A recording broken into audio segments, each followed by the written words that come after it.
Hey, little mamas, we're back to talk to you today after trying to record this 17 times.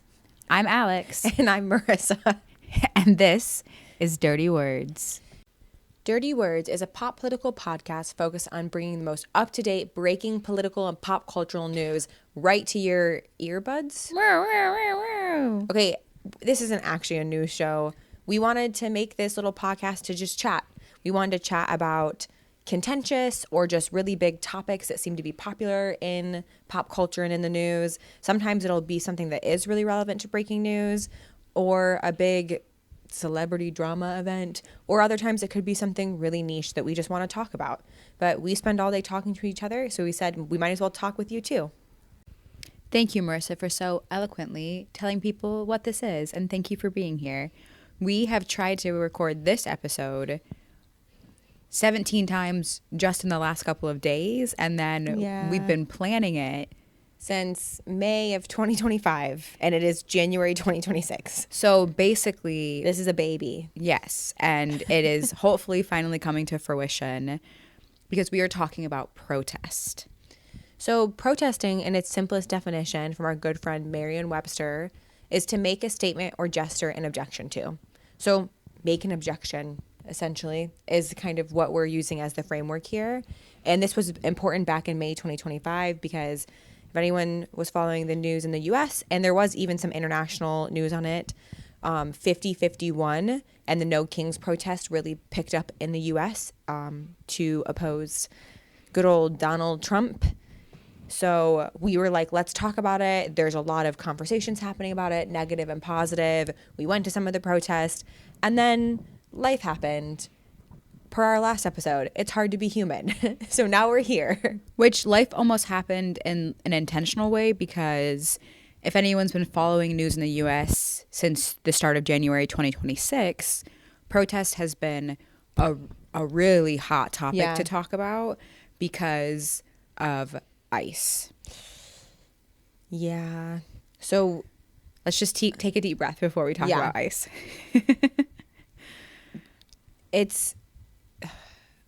It's not new in America, but it just feels like it's getting worse. But I know that it's all not new.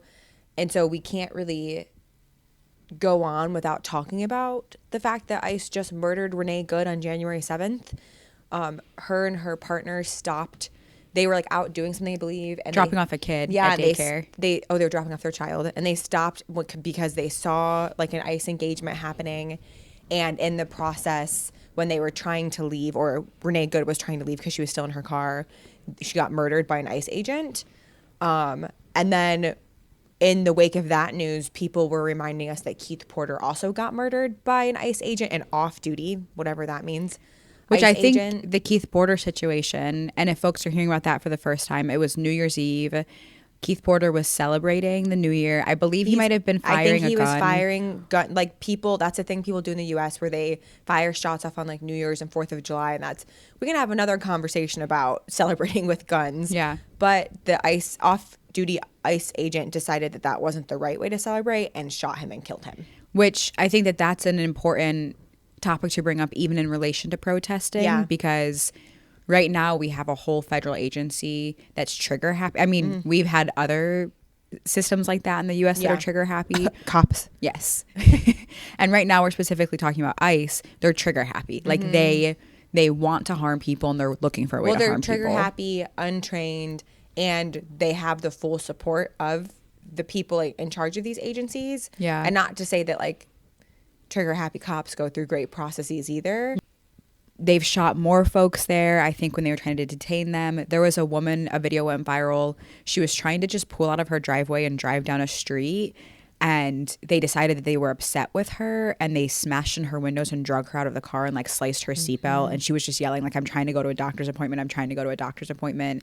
They went and attacked a high school. Yeah, they had to shut down schools, I think. I don't know if you read this. I think they're still online for maybe the whole semester, at least the next like month or two. I know that they shut down schools for like 3 days or something. I think they went virtual for a while. And we're not seeing a change in action, and we're actually hearing stories coming out of Minnesota right now of at protest, and if people are getting arrested or things are happening, ICE agents are saying stuff like, we thought you learned your lesson.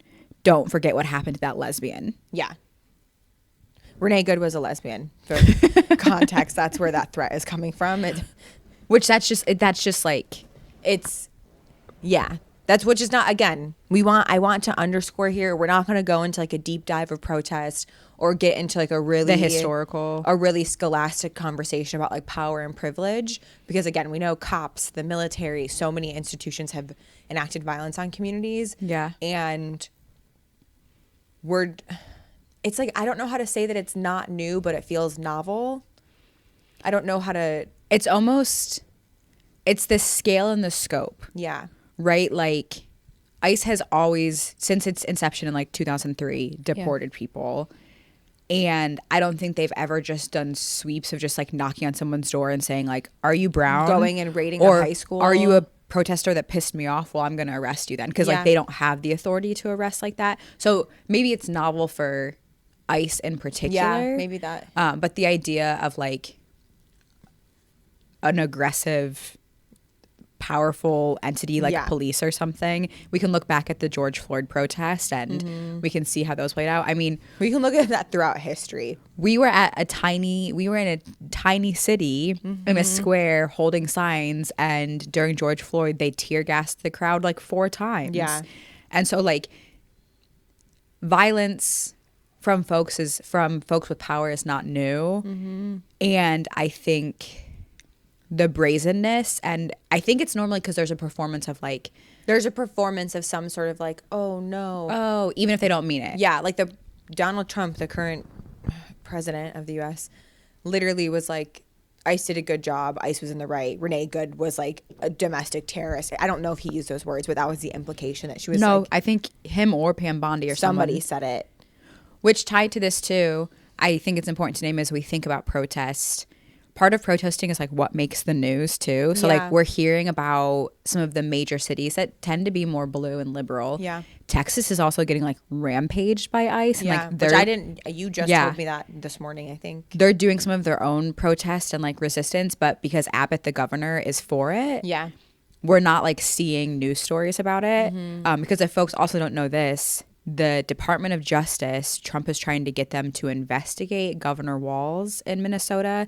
And the mayor of Minneapolis and Governor Walz are currently suing the federal government. So like there's also bigger things at play of talking about autonomy and what you can and can't do with citizens and civilians and people in general.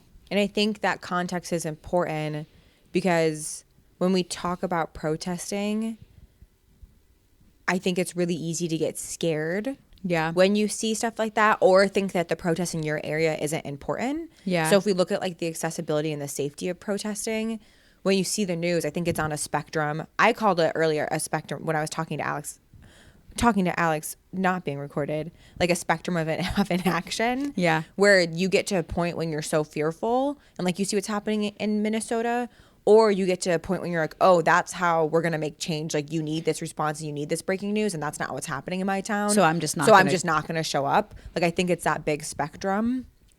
And I think it's just always good to challenge yourself when you see that, because the reality is every place won't be Minnesota. Yeah. But every place is important and deserves like safety in their community. Well, and the reality, every place won't be Minnesota, and every place could be Minnesota. Every place could be Minnesota. Because if we go back to the original definition that Marissa shared, a protest by definition is to make a statement or gesture in objection to. Yeah. And so like, who are we objecting? What are we objecting? Yeah. And when you say like, oh, it has to do with the federal government or a federal agency or a police force or something like that, like you're talking about some of the institutions that have the most power. So when Marissa says safety, Marissa, you're making me think about the fact that like we would be lying to people who are hearing us engage in this conversation or participating in this conversation themselves to say that there is not a safety risk, or safety doesn't need to be on your mind when you're thinking about protesting. Yeah. I think that's also, we're moving into a time period whenever you're going out in public to do a community event, there's always an aspect of a safety 100%. Concern now. Like, are you thinking the same way if you're going to like a football game? Yeah, which like I would argue that I am sometimes, because the right to guns is more important than our safety in public spaces.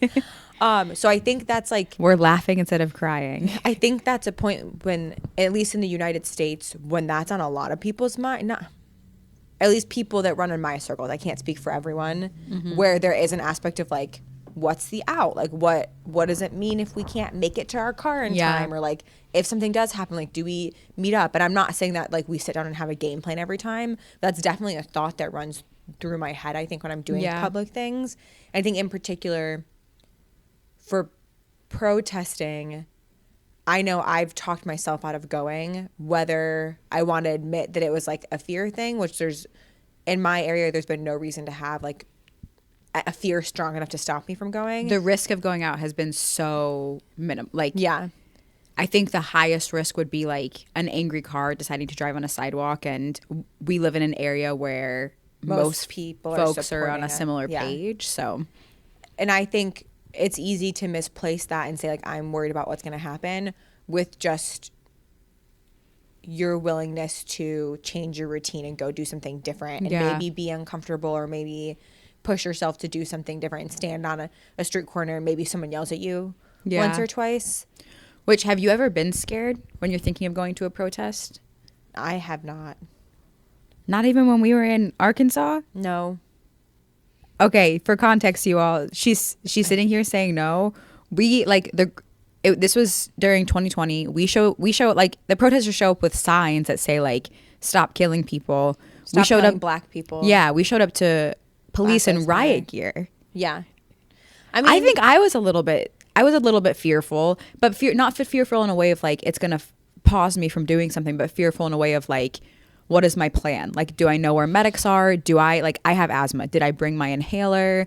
I think I had a bandana to cover my mouth just in case like anything was blown in the air. Yeah. I feel like I had some fear, but it inspired me to make a plan about like also like where are my exits and what does this look like? Maybe that's my own ignorance, because part of it's that idea. It's like, oh, that's not going to happen where I'm at, because it's smaller, or there's not like, nobody's blocking traffic. Nobody's doing, I don't want to say bigger actions, but more like disruptive actions, type of actions in protesting, versus like educational and awareness raising protesting where you have signs. So in my head, like, that wasn't, I was like, they're being a little wild all over this country right now, but we're in little old Arkansas walking around with like high schoolers. Yeah. Like, we were not much older. No. So yeah, but that's interesting. I mean, that makes sense given the news, and like I see right now why people would feel that way watching Minnesota.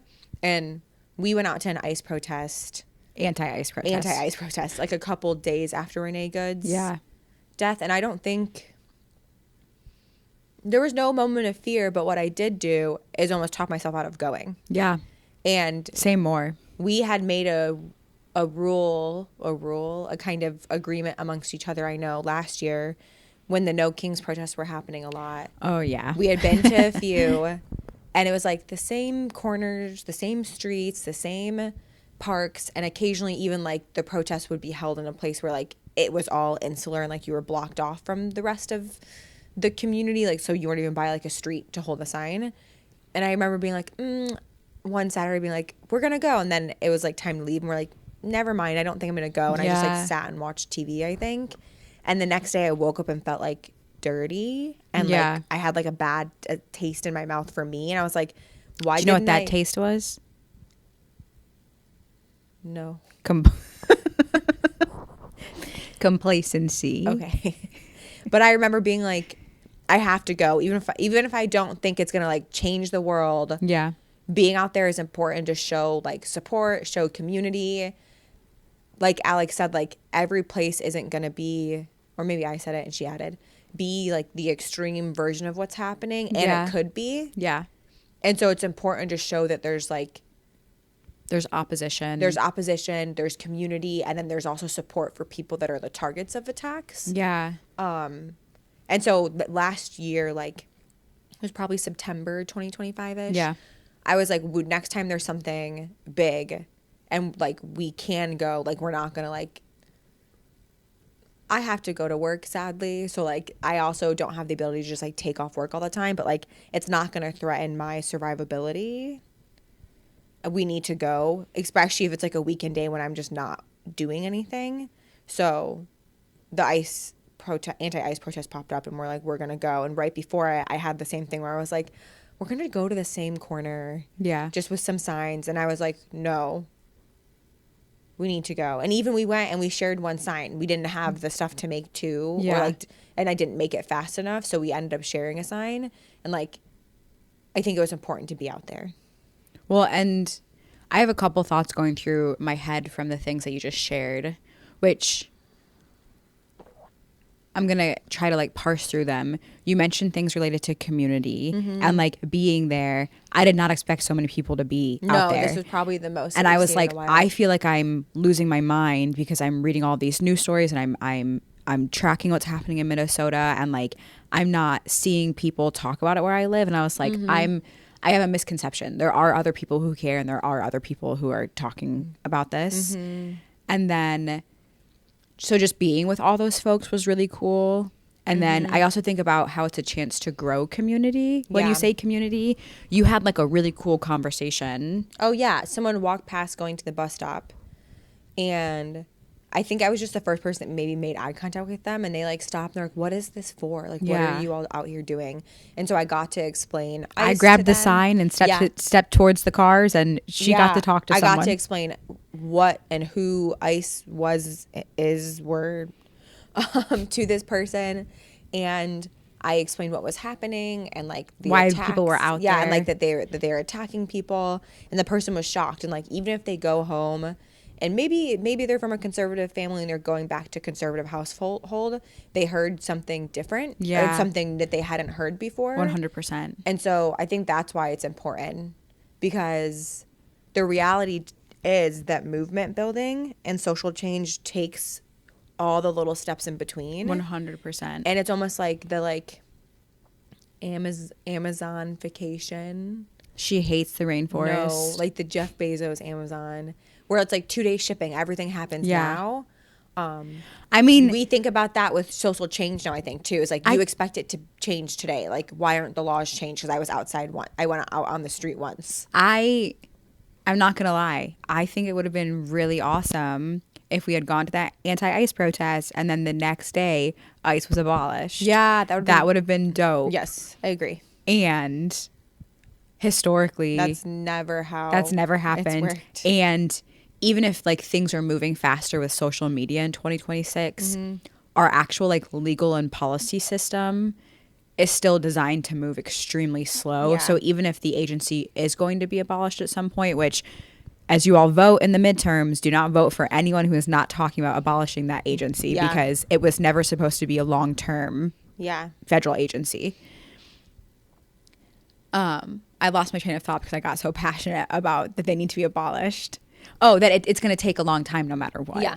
So like it won't be instantaneous. It won't happen in the blink of an eye. I think of the civil rights movement, like the Montgomery bus boycotts. I don't think we always talk about. I think those were a year and a half. I mean, we lost a civil rights leader. Yeah. Claudette Colvin we've learned more about her, I think, in the past decade or two versus growing up hearing about her the same way we heard about Rosa Parks, but she was the original I sat on the bus and said, no, I'm not going to give up my seat.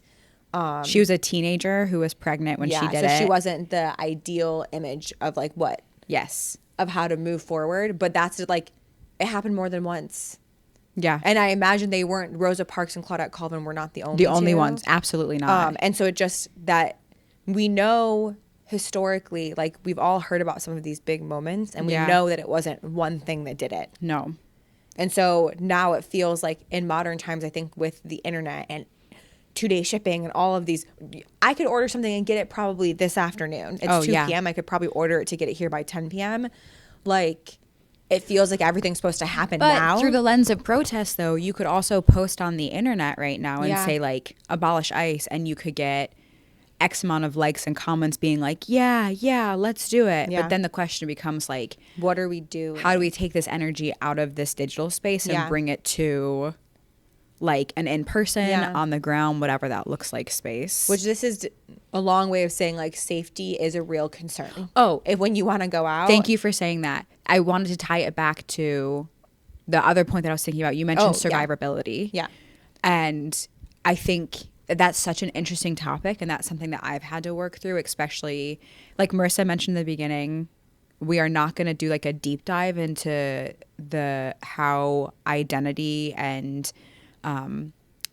Power and privilege can complicate or make the conversation of protest even more nuanced. And I will say, kind of like a tidbit of it, as a white person in the U.S., when I've been thinking about some of the protests that I've participated in, I've had to really challenge myself about like, I'm showing up as a person in a white body, and like there are so many brown and black communities and folks with disabilities and just like different communities that have experienced violence from our government in different capacities or from powerful people, that I've also had to sit with the fact that like it's also the communities that I'm a part of, like it's our responsibility to show up too. Like we are like, a part of the issue. Other people didn't always have the choice. They weren't like, do I want to stay home and watch TV or go out to a protest? It's like, do I want to be alive in a month? Yeah, or 100%. Yeah, I mean, a great little caveat, if anyone wants a good documentary, Crip Camp, great documentary. Yeah. That's a really good example of like,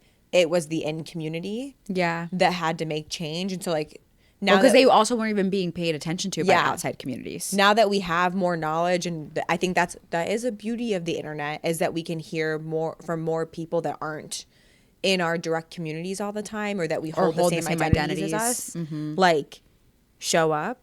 Yeah. So when I think of survivability and like safety, because those were kind of like tying in my head together about like, what does that look like and what does that mean, and how can we challenge and kind of understand our scale of like discomfort versus safety versus survivability, because Marissa is also valid in the fact that in what you said, that like we live in a capitalistic nation and like a lot of us are living paycheck to paycheck. For context, I'm working 4 jobs right now, and Alex has had to cover a lot or almost all of our rent for almost a year, for like at least for a while.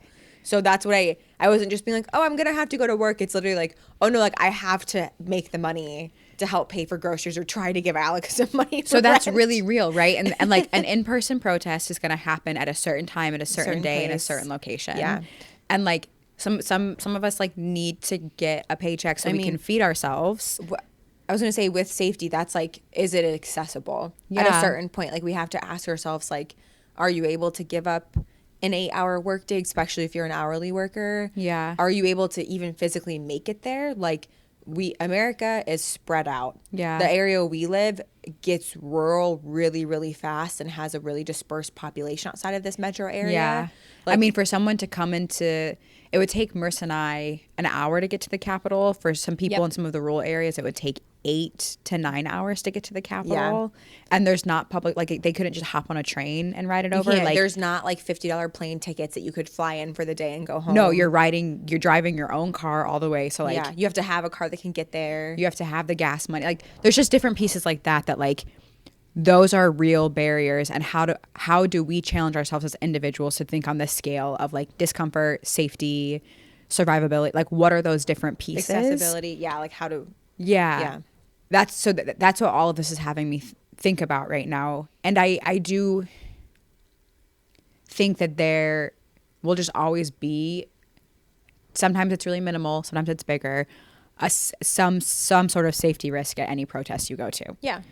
Like I said, I think that's just the nature of going out in public spaces these days in the U.S. But I will say, I mean, even back whenever, pick a time period and I can give you an explanation of how there could be a 1723. Not right now. A different time.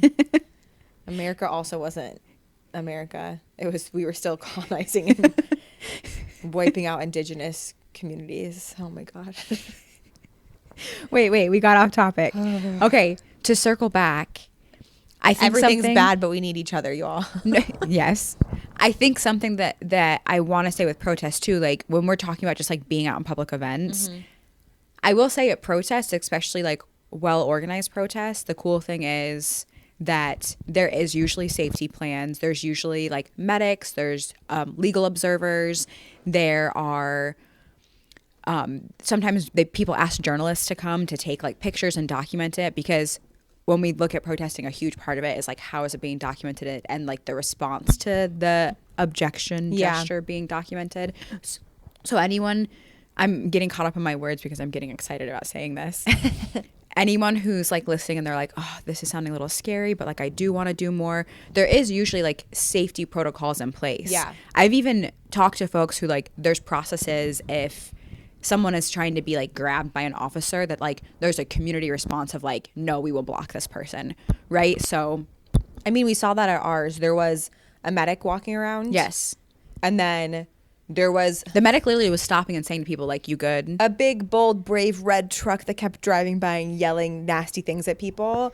And we had some older men that were getting upset and like yelling back, and like I'm going to let the white men yell at each other. beginning of a conflict. And some of the more senior protesters and people involved, I think, with the group that organized, came and like intervened, and they were like, no, Like, chill out. they want you to react, like, let's just stay here. That's not what the point of this is today. So like, in your area, there might be protocols, or you could have something that is 10 people and you all can like come up with a plan together. Yeah, There's 100%. There's a lot of things. I think rarely, this might not be true, and Alex can correct me. Rarely in the U.S. I don't know what she's going to say. in the past like decade have we had just spontaneous actions of hundreds to thousands of people just showing up. Yeah. I think they've been like, there's Planned. been some sort of planning or organizing to tell people to show up at a certain time. Yeah, but I would that agree. could be my misunderstanding as No, well. maybe folks who live in more populated areas would disagree. Yeah.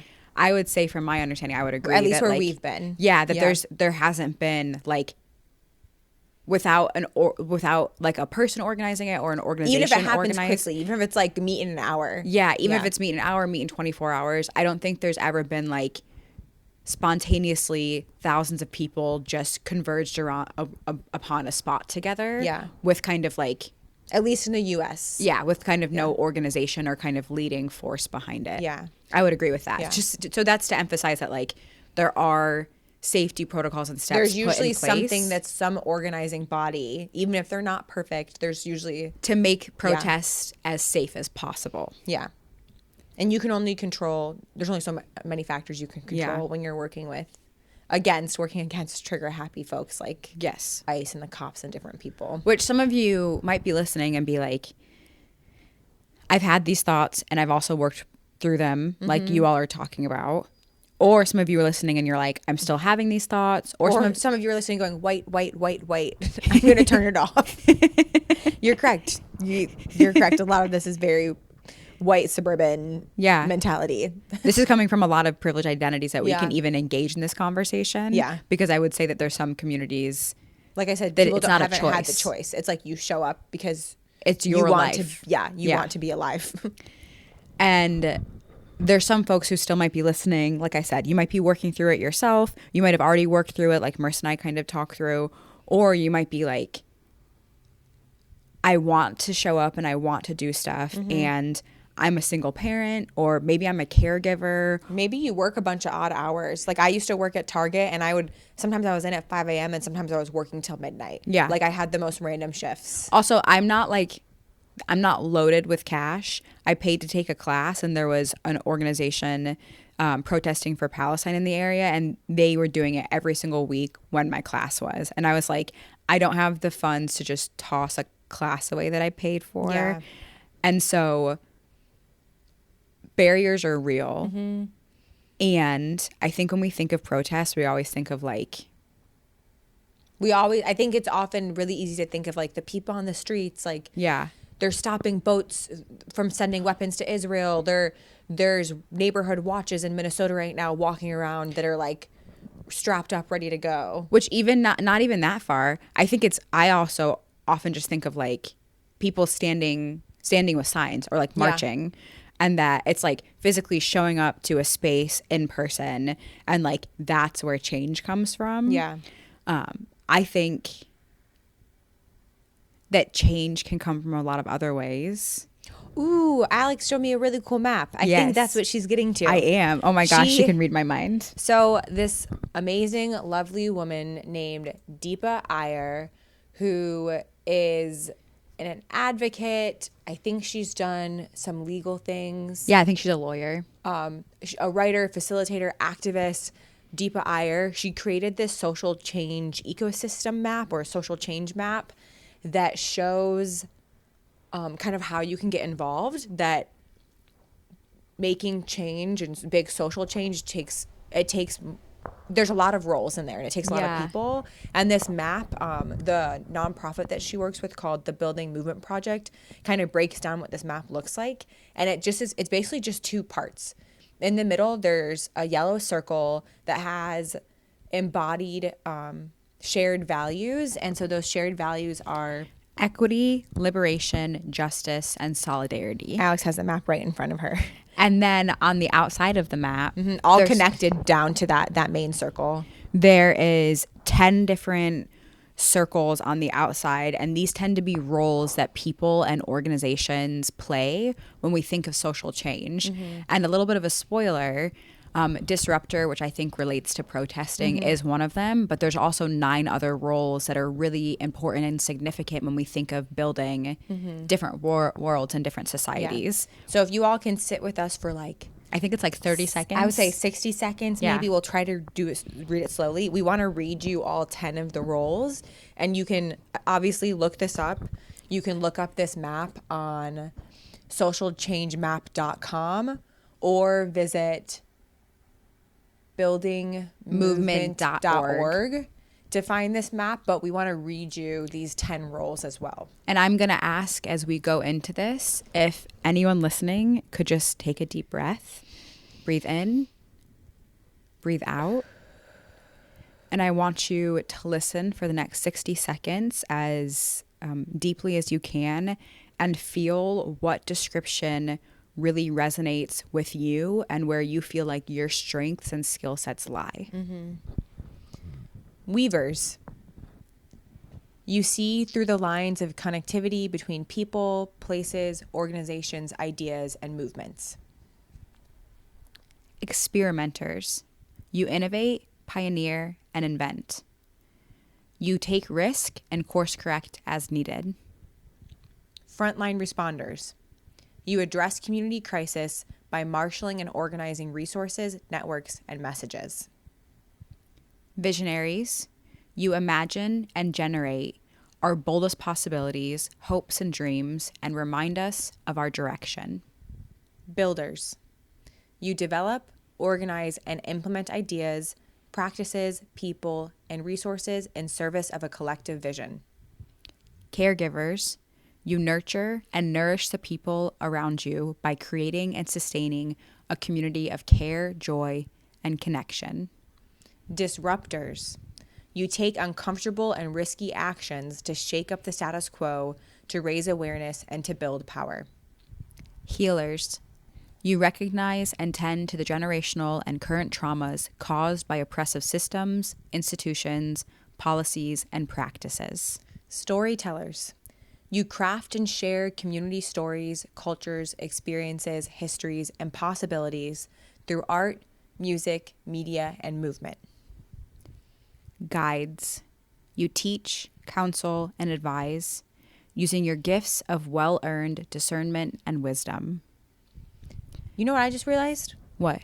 You know why we don't understand that social change takes so many components? Why? Because capitalism has taught us that we should all be doing everything at once. Oh. Why do so many organizations have one person doing all of their comms and social media when that's 10 different roles in itself? That's so real. It's you're supposed to be, it's the same thing with parents. You're supposed to make sure there's food on the table. You're supposed to be the sole income provider. You're also supposed to educate your kid and well, if we also think about how history is written. I started talking really fast, everyone. I apologize. That went from really calm to woo. Yeah, I was going to tell people take a deep breath and let's jump back into it. Okay, wait, here. Do it now.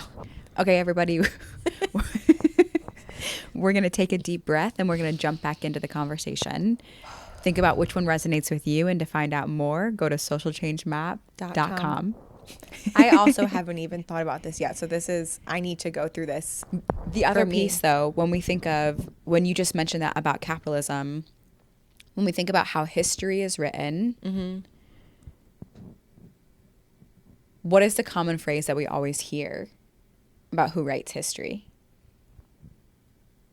The people in power. Yeah, so like the winners are the people in power. So like when we read about social movements. Is that who writes history, or is that the history that they let us learn? Yeah, okay. That's not the topic of this conversation.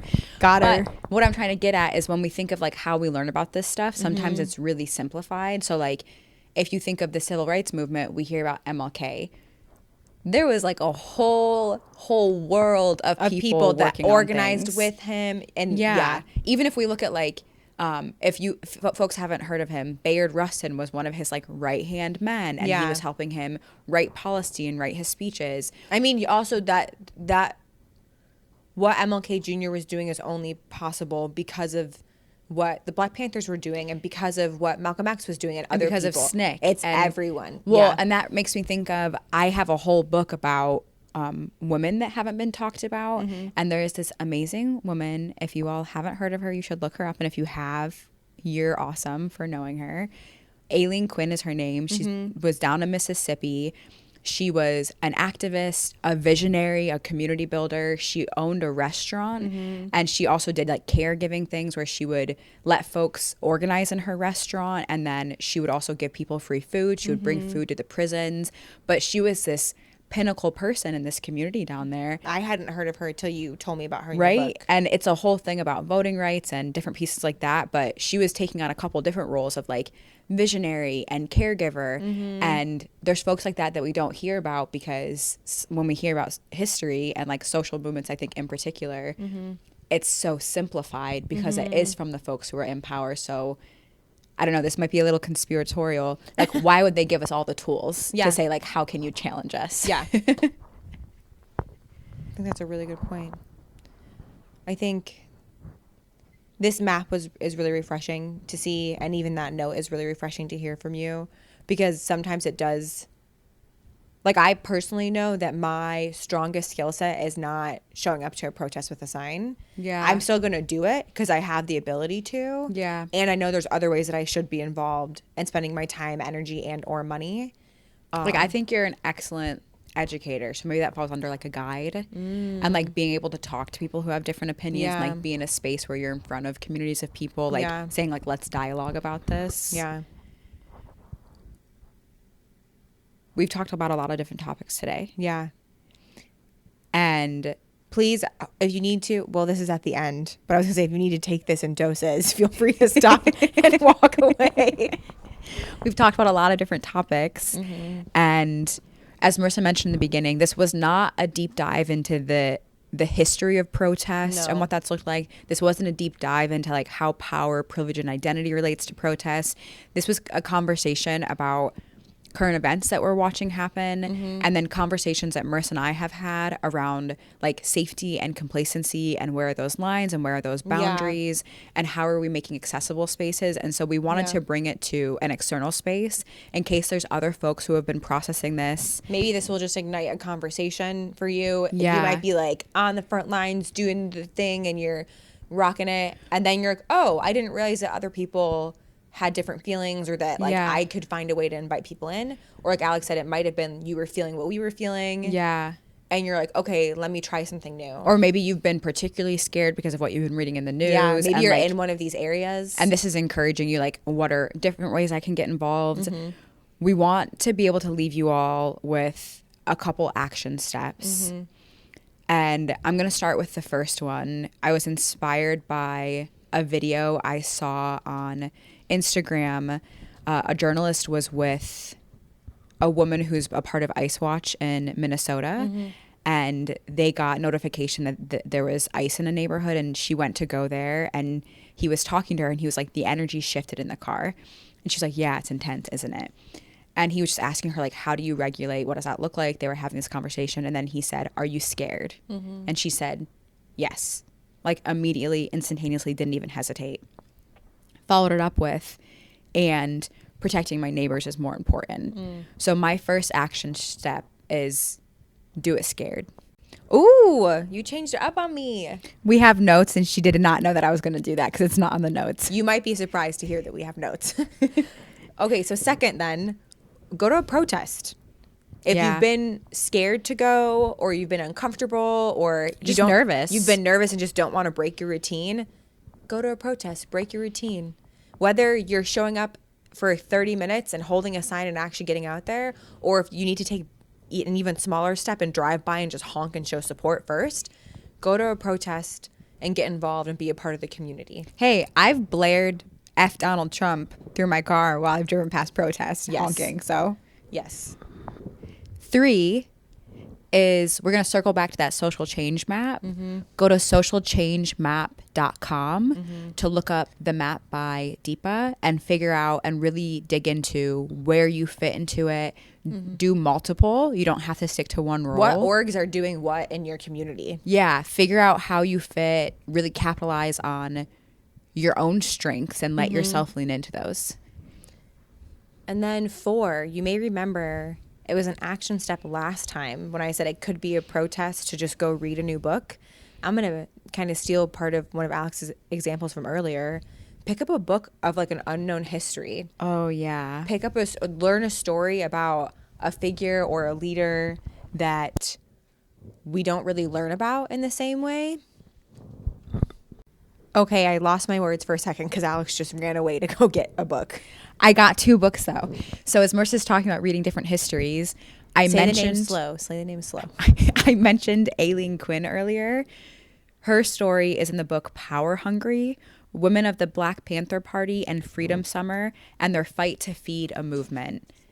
And then the other one I would recommend is Holding It Together: How Women Became America's Safety Net.